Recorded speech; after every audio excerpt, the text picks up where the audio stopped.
Good morning all of you.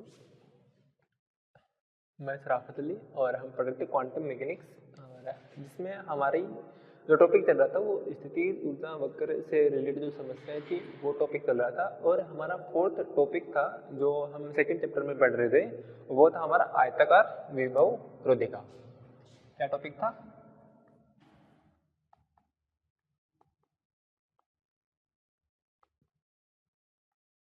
आयताकार विभव रोधिका या आयताकार विभव प्राचीर। हमने जब कण की एनर्जी विभव रोधिका से कम हो, E लेस देन V0 हो, उस कंडीशन में तो हमने उसके लिए जो गुणांकों के मान थे वो हमने फाइंड कर लिए थे। जब हमने लास्ट क्लास ली थी उसमें जब हम पढ़ रहे थे तब तो वहां पे हमने लिया था जब कण की एनर्जी क्या हो, विभव रोधिका से अधिक हो। ये वाला टॉपिक तो हमारा हो चुका था। फिर हमने स्टार्ट किया था टॉपिक जब कण की एनर्जी क्या हो, अधिक हो। किससे? विभव रोधिका से अधिक हो। उस कंडीशन में कण किस प्रकार वेरी करता है उसका हम अध्ययन कर रहे थे। तब हमने आयताकार विभव सीढ़ी में 3 क्षेत्र लिए थे। फर्स्ट क्षेत्र ये आयताकार विभव सीढ़ी x इक्वल 0, ये x इक्वल a, ये हमारा था फर्स्ट क्षेत्र। ये था हमारा सेकंड क्षेत्र, ये था हमारा थर्ड क्षेत्र। ये किसके लिए था? x लेस देन v0 के लिए, और ये किसके लिए था? x ग्रेटर देन a के लिए। इसके अंतर्गत जो तरंग फलन था उसका मान कितना था हमारे पास? साई फर्स्ट था। इसके अंतर्गत जो तरंग फलन था वो हमारा साई सेकंड, और इसके अंतर्गत तरंग फलन हमारा कौन सा? साई थर्ड।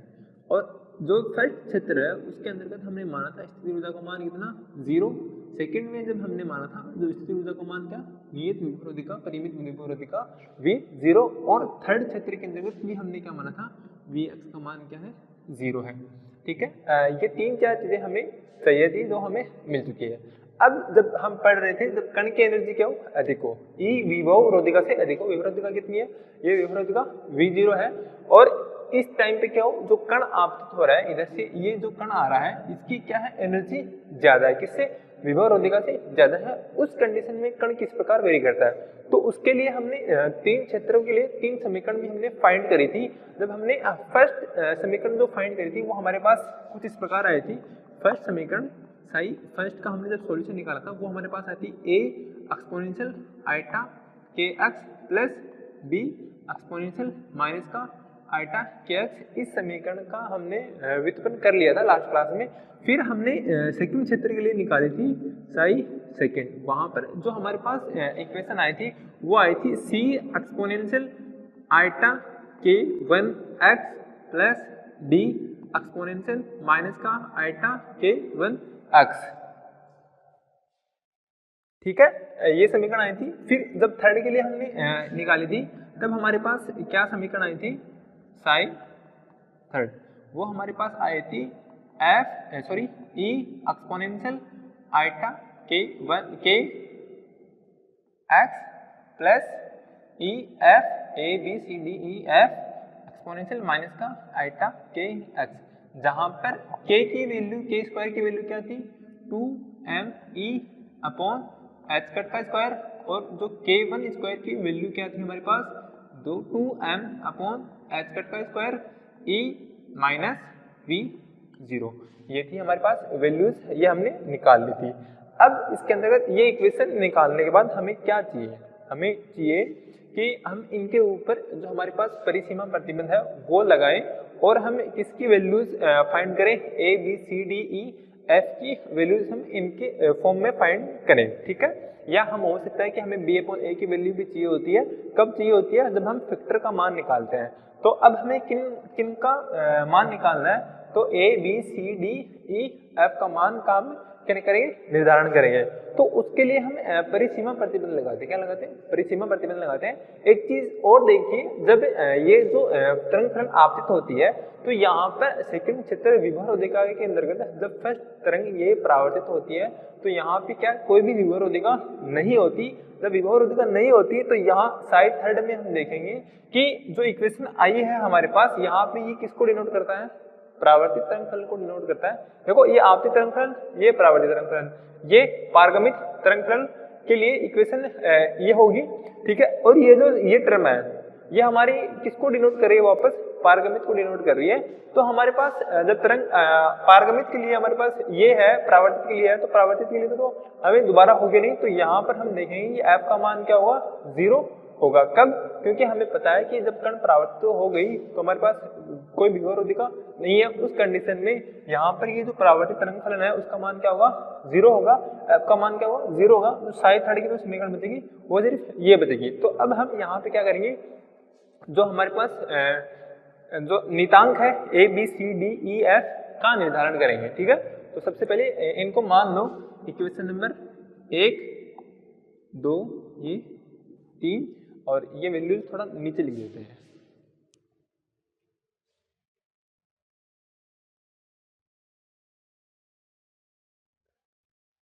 ये वैल्यूज हमने यहाँ रखी, जहाँ के स्क्वायर बराबर 2m e upon H cut का स्क्वायर और के 1 का स्क्वायर जो होता है वो 2m अपॉन एच कट का स्क्वायर e माइनस का v 0, ठीक है। ये हो गई।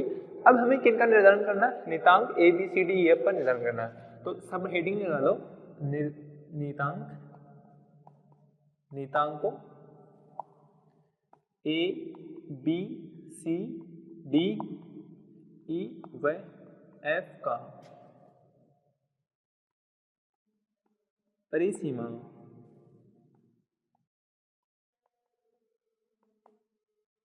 प्रतिबंधों से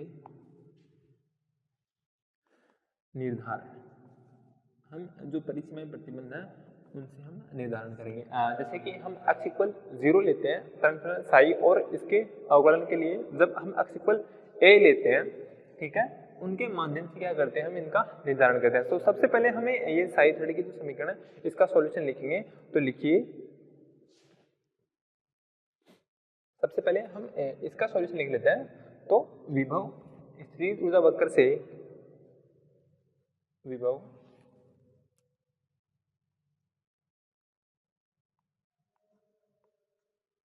स्थितिज ऊर्जा वक्र से स्पष्ट है कि तृतीय क्षेत्र में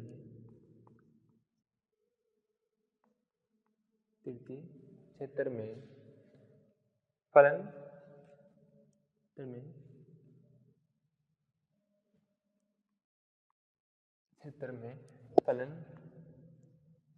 तृतीय क्षेत्र में फलन कौन सा है, साई 3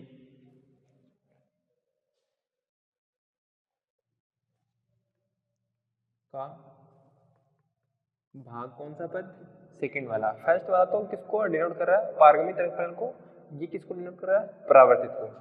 f एक्सपोनेंशियल माइनस का आइटा के एक्स परावर्तित तरंग फलन को परावर्तित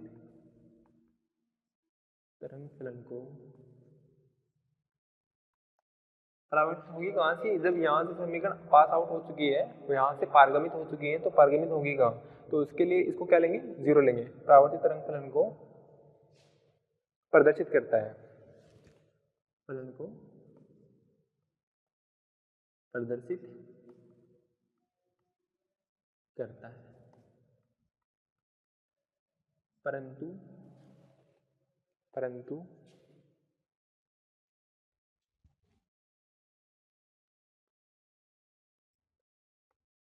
तृतीय क्षेत्र में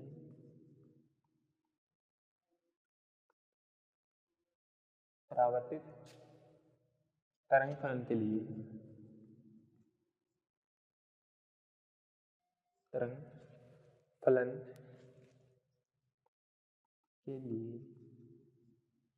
फलन के लिए कोई भी विभव रोधिका नहीं है,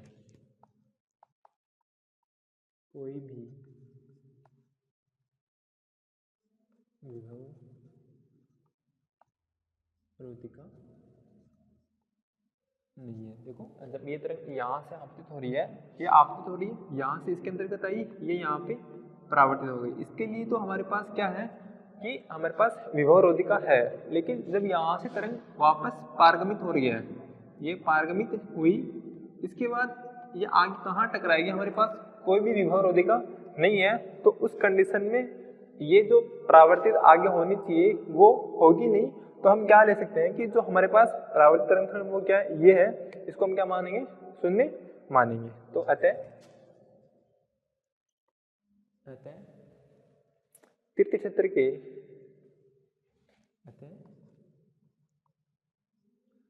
तृतीय क्षेत्र के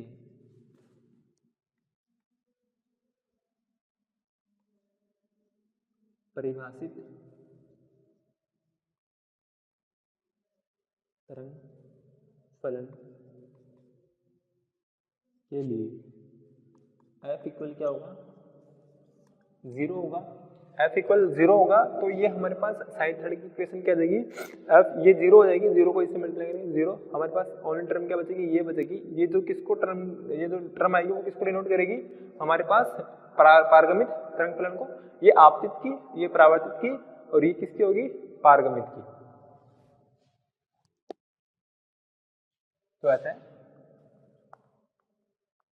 समीकरण कौन सी, 3 से, समीकरण कौन सी 3 हमारे पास ये है। तो समीकरण 3 से क्या होगा, साई थर्ड बराबर क्या होगा हमारे पास, ई एक्सपोनेंशियल आइटा के एक्स। ये आ गई हमारे पास समीकरण नंबर 4। अब हम इन तीनों समीकरणों में परिसीमा प्रतिबंध लगाएंगे। पहला तो लगाएंगे हम x इक्वल 0 पर, फिर x इक्वल a पर। देखो 0 पर कौन से दो तरंग फलन है, फर्स्ट और दो चित्र है, फर्स्ट और सेकंड, वहां इन दोनों पे लगेगी। फिर a पर लगाएंगे तब साई सेकंड और साई थर्ड पर लगाएंगे। जब हम फर्स्ट क्षेत्र के लिए लगाते हैं, फर्स्ट और सेकंड क्षेत्र के लिए x इक्वल 0 पर, तो हमारे पास कौन सी समीकरण आ गई, 4 आ गई। तो एक चीज और लिख लो, समीकरण 1 व 4 से बाद में काम आएगी हमें चीज, आपतित तरंग फलन जिसका आयाम क्या है, a। तो फर्स्ट टर्म तो ये रही हमारी, ये किसको डिनोट करेगी, आपतित तरंग फलन को। एक चीज और लिख लो साथ में, साई इंसिडेंट लिख लो, आई से इंसिडेंट। साई इंसिडेंट के लिए हमारे पास कौन सी तरंग फलन होगी, a exponential eta K x, फिर परावर्तित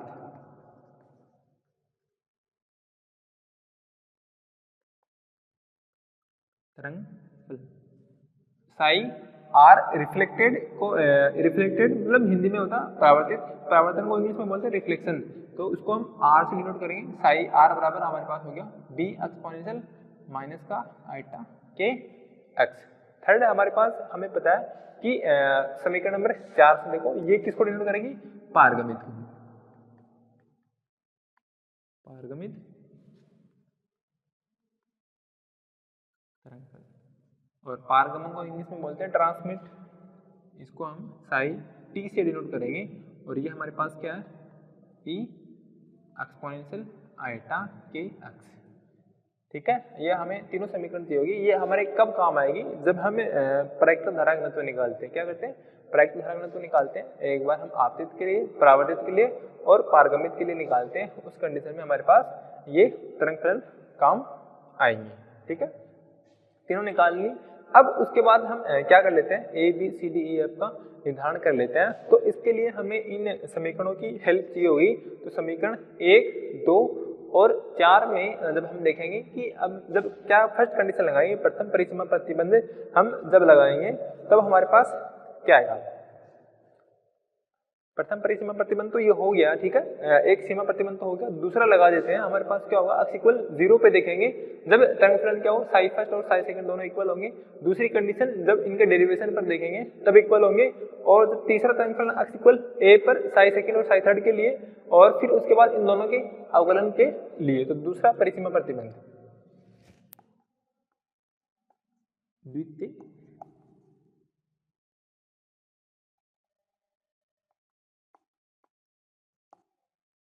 परिसीमा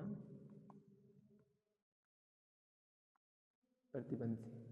दूसरा परिसीमा प्रतिबंध कौन सा होगा, x इक्वल 0 पर। x इक्वल 0 पर क्या होगा, साई फर्स्ट और साई सेकंड क्या होना चाहिए, इक्वल होना चाहिए। x इक्वल 0 पर साई फर्स्ट और साई सेकंड, साई थर्ड के साथ नहीं ले सकते, वो x इक्वल a के साथ दोनों पे है। तो x इक्वल 0 पे लेंगे साई फर्स्ट और साई सेकेंड। किस पर? x इक्वल 0 पर इनकी वैल्यू क्या होनी चाहिए? इक्वल होनी चाहिए। जब इक्वल होगी तो जो तरंग फलन फर्स्ट है हमारे उसके समीकरण क्या? a exponential eta K x b exponential minus का iota K x. a exponential eta K x plus b exponential minus का आइटा के एक्स। किस पर? x इक्वल 0 पर वैल्यू। और साई सेकेंड की जो वैल्यू है वो समीकरण नंबर 2 से देखो, c exponential iota k1 x plus d exponential minus का आइटा k1 x। किस पर? x इक्वल 0 पर वैल्यू रखेंगे x इक्वल 0 तो एक्सपोनेंशियल 0, यहाँ पर भी एक्सपोनेंशियल 0, एक्सपोनेंशियल 0 और ये भी एक्सपोनेंशियल 0। तो ये क्या था? a exponential 0 plus b exponential 0 equal किसके? c exponential 0 plus d exponential 0। Exponential 0 की वैल्यू कितनी होती है? 1। तो यहाँ से जो हमारे पास समीकरण आएगी a प्लस b बराबर क्या आएगा? c plus d। ये समीकरण हो गई हमारे पास 5। कौन सी हो गई? समीकरण नंबर 5 हो गई। ठीक है। फिर इसके बाद हम जब पहला परिसीमा प्रतिबंध लगा रहे हैं तो अवकलन के लिए भी हम लगाएंगे। ठीक है। ये तो साई फर्स्ट के लिए सिंपल हो गया। साई इसके लिए क्या होगा? अवकलन फॉर्म और D Sai first upon D x equal D Sai second upon D x. किस पर? एक्स इक्वल 0 पर। या इसको एक नाम और दे सकते हो, द्वितीय हो गया वो तृतीय परिसीमा प्रतिबंध। या हम दूसरे में पढ़ते हैं, एक्स इक्वल 0 पे लगाएंगे तो हमने तरंग फलन और उसके अवकलन तरंग फलन के लिए हम क्या करते हैं? एक्स इक्वल 0 पे लगाएंगे। तो हमारे पास क्या वैल्यू है? हम देखो साई फर्स्ट का अवकलन करना इसके रिस्पेक्ट में। साई फर्स्ट हमारे पास ये है, इसका अवकलन करेंगे। ए का तो अवकलन होगा नहीं, कांस्टेंट है ये कांस्टेंट। फिर किसका अवकलन करना है? एक्सपोनेंशियल आइटा के एक्स का। एक्सपोनेंशियल का अवकलन एक्सपोनेंशियल ही होता है, तो एक्सपोनेंशियल आइटा के एक्स। फिर किसका अवकलन करेंगे? हमारे पास कांस्टेंट क्या है? आइटा के एक्स का। आइटा के एक्स का अवकलन क्या होगा? आइटा के एक्स का कितना हो जाएगा? 1। आइटा के कांस्टेंट है, एक्स का होगा वो 1। फिर प्लस सेकेंड टर्म में b का अवकलन होगा नहीं, exponential minus iota K x का होगा, इसका यही होगा। लेकिन ऊपर वाला जो कांस्टेंट है माइनस आइटा के एक्स, इसका अवकलन करेंगे तो इन दोनों का तो अवकलन होगा नहीं, एक्स का कितना होगा? 1। बाकी मल्टीप्लाई में क्या आ जाएगा? माइनस का आइटा के। तो प्लस b एक्सपोनेंशियल माइनस का आइटा के एक्स मल्टीप्लाई क्या आएगा? माइनस का आइटा के। किस पर इनकी वैल्यू? एक्स इक्वल 0 पर। किसके इक्वल आएगी? साई सेकेंड का अवकलन। सी का अवकलन होगा नहीं, इसका अवकलन होगा A exponential iota k1 x और आइटा k1 x का अवकलन करेंगे आइटा k1 प्लस डी का होगा नहीं, इसका करेंगे exponential minus iota k1 x होगा और माइनस आइटा k1 x का करेंगे तब क्या आएगा हमारे पास? माइनस का आइटा k1। तो हमारे पास यहाँ पे क्या आएगा? सी एक्सपोनेंशियल आइटा k1 x, इसका करेंगे आइटा k1 x का आइटा k1। फिर प्लस डी एक्सपोनेंशियल माइनस का iota k1 x multiply iota k1 x का करेंगे तो माइनस का आइटा k1। इसकी वैल्यू x इक्वल 0 पर।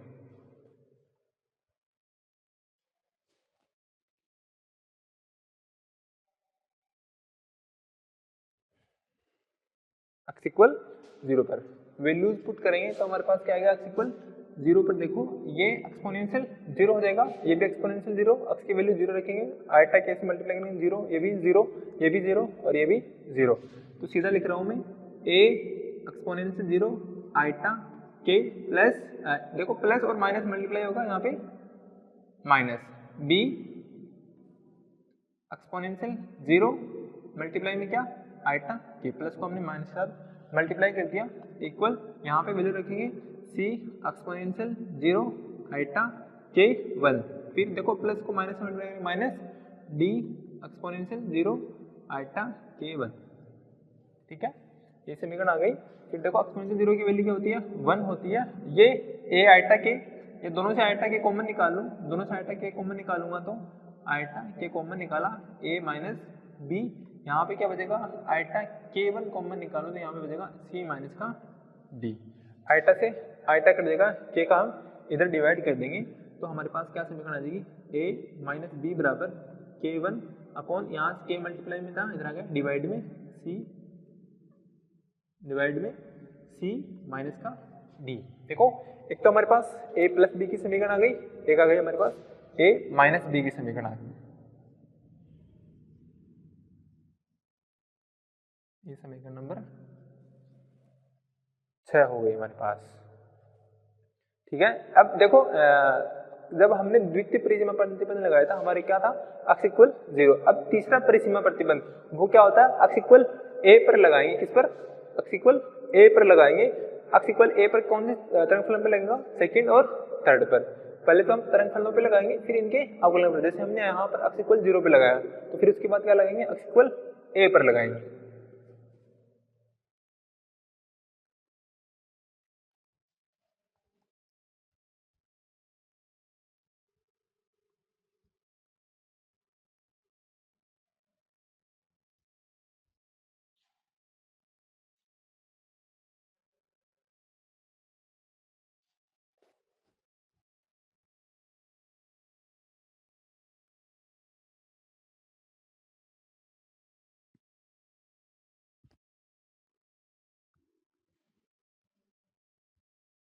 ए प्लस बी बराबर क्या था, सी प्लस डी आया था हमारे पास। वो समीकरण मैं यहाँ लिख रहा हूँ, ए प्लस बी बराबर सी प्लस डी। ये कौन सी थी, समीकरण नंबर 5।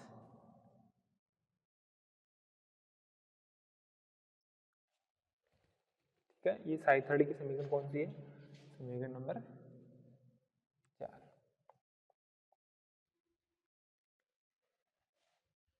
अब देखो अक्ष इक्वल ए पर लगा रहे हैं, तो सेकंड और थर्ड क्षेत्र के लिए और उनके लिए तरंग फलन क्या, साई सेकंड और साई थर्ड।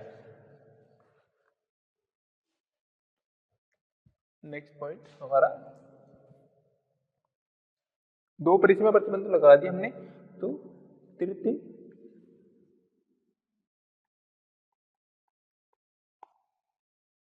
परिसीमा प्रतिबंध से किस पर, वो अक्ष इक्वल ए पर। ए पर लगाएंगे तो सेकंड और थर्ड के लिए, तो साई सेकंड का मान अक्ष इक्वल ए पर किसके इक्वल होना चाहिए, साई थर्ड के अक्ष इक्वल ए पर। साई सेकंड की इक्वेशन ये रही है हमारे पास समीकरण नंबर 2 से। वैल्यू क्या है, C exponential iota k1 x plus D exponential minus का आइटा k1 x अक्ष इक्वल ए पर किसके इक्वल हुआ, साई थर्ड की E exponential eta K x अक्ष इक्वल ए पर। वैल्यू रखेंगे अक्ष इक्वल ए की, तो C exponential iota k1 a plus D exponential minus का आइटा k1 a इक्वल क्या आएगा, ई एक्सपोनेंशियल आइटा के ए। इनमें कुछ कॉमन नहीं है, तो ये समीकरण नंबर हो गई हमारे पास 6 आ गई। ये आ गई हमारे पास समीकरण नंबर 7। और दूसरा प्रतिबंध क्या लगाते हैं हम, इनके अवकलन के मान पर। तो और del psi second upon del x किसकी वैल्यू, एक्स इक्वल ए पर किसके इक्वल, थर्ड के साई थर्ड के अवकलन पर, इसकी वैल्यू किस पर, एक्स इक्वल ए पर। दोनों संबंध क्या होंगे, इक्वल होंगे। यहाँ पे अवकलन करेंगे तो क्या आएगा हमारे पास, देखो साई सेकंड का अवकलन करना है, इसका अवकलन करेंगे, सी का तो होगा नहीं, सीधा कर दो अवकलन। सी एक्सपोनेंशियल आइटा k1 क्या होगा, सी एक्सपोनेंशियल आइटा k1 x और आइटा k1 क्या होगा, आइटा k1। फिर प्लस डी एक्सपोनेंशियल माइनस का आइटा k1 x और माइनस का आइटा k1 x का करेंगे, माइनस का iota k1 x equal A पर किसके इक्वल, सेकंड थर्ड के अवकलन के x इक्वल ए पर ई exponential eta K x into eta K x equal A पर वैल्यू से लिखा है।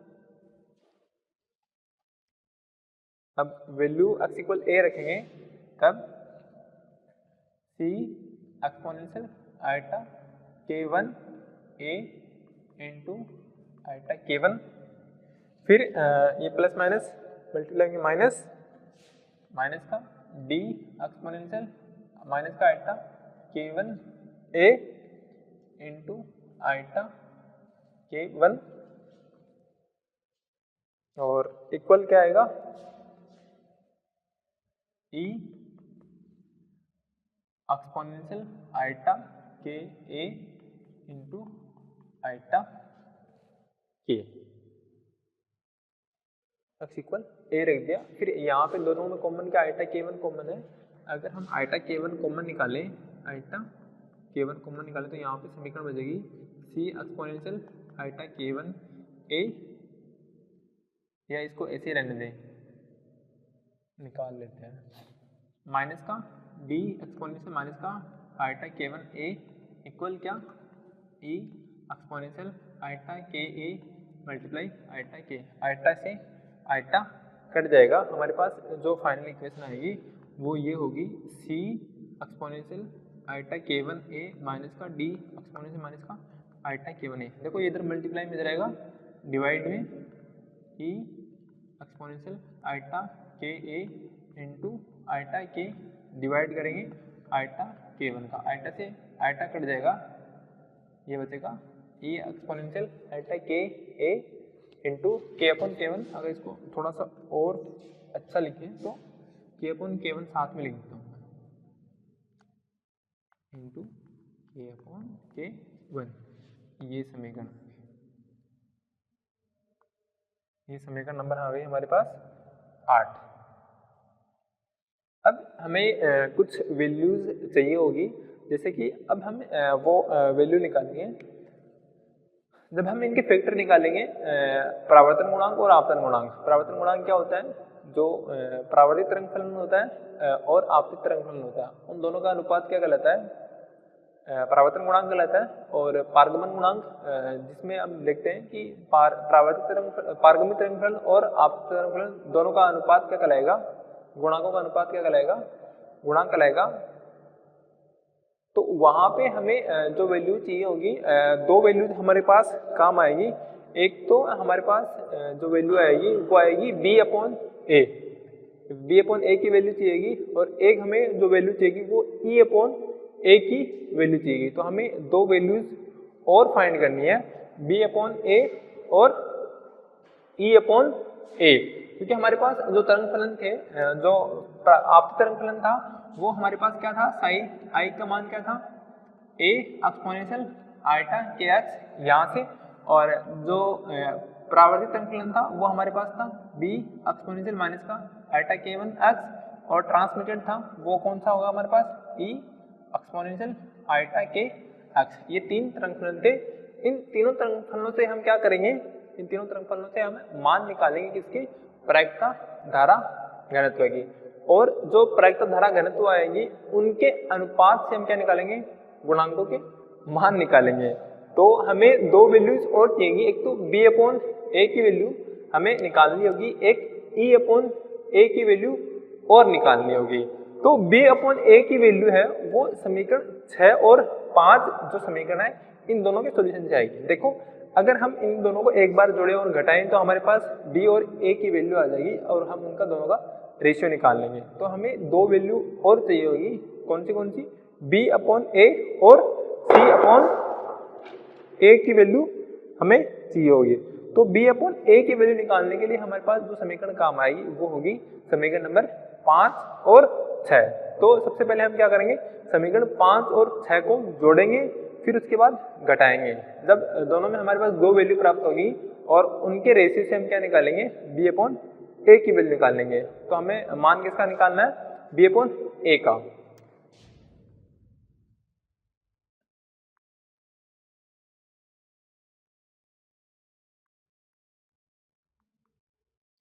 सी अपॉन ए, सी तो है ही नहीं, ई अपॉन ए, बी अपॉन ए और ई अपॉन ए का निर्धारण, बी अपॉन ए के निर्धारण के लिए। ठीक है, सबसे पहले समीकरण 5 व 6 को जोड़ने पर, देखो लेफ्ट हैंड साइड में जोड़ेगी, राइट हैंड साइड में। तो a प्लस बी प्लस समीकरण 6 कौन सी है, a माइनस का b equal C plus D plus K1 upon के सी माइनस का डी। इसको ब्रैकेट को ओपन करेंगे, क्या आएगा a plus B plus A minus B, यहाँ से क्या आएगा c plus D plus K1 upon के सी माइनस K1 अपॉन के डी। b से b कट जाएगा, यहाँ पे क्या बचेगी समीकरण 2a बराबर है। यहाँ पे देखो c दोनों में कॉमन है तो c कॉमन लिया, यहाँ से क्या बचेगा 1, यहाँ से क्या बचेगा K1 अपॉन के, और प्लस d कॉमन लेंगे इन दोनों से तो d क्या आएगा 1 माइनस K1 अपॉन के। और a की वैल्यू अगर हम यहाँ से निकालें हमारे पास क्या आएगी, a बराबर क्या आएगा 2 को इधर डिवाइड, दोनों में अलग अलग डिवाइड कर दें तो c upon 2 1 plus K1 upon के और प्लस d अपॉन 2 के sorry 1 minus K1 upon K. ये समीकरण किसकी आ गई, a की आ गई। ये समीकरण मान लो समीकरण नंबर 9। अब हमें b की वैल्यू और चाहिए तो समीकरण 5 और 6 को घटा देंगे, तो समीकरण 5 में से 6 को घटाने पर तो a प्लस बी माइनस समीकरण 6 कौन सी, a minus B minus a minus का b equal c plus D minus K1 upon k c minus का d। पहले हमने जोड़ी थी, हमने घटाई।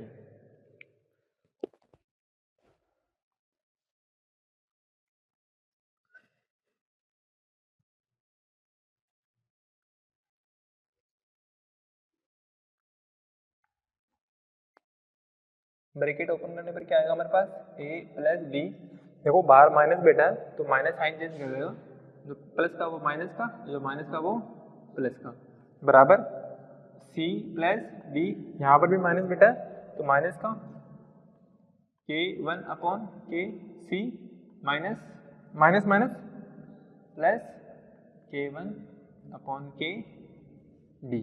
देखो a से a कट जाएगा, यहाँ पे क्या बचेगा 2b बराबर क्या बचेगा, c कॉमन लेंगे तो c 1 minus K1 upon K plus d common लेंगे तो 1 प्लस K1 अपॉन के, ठीक है।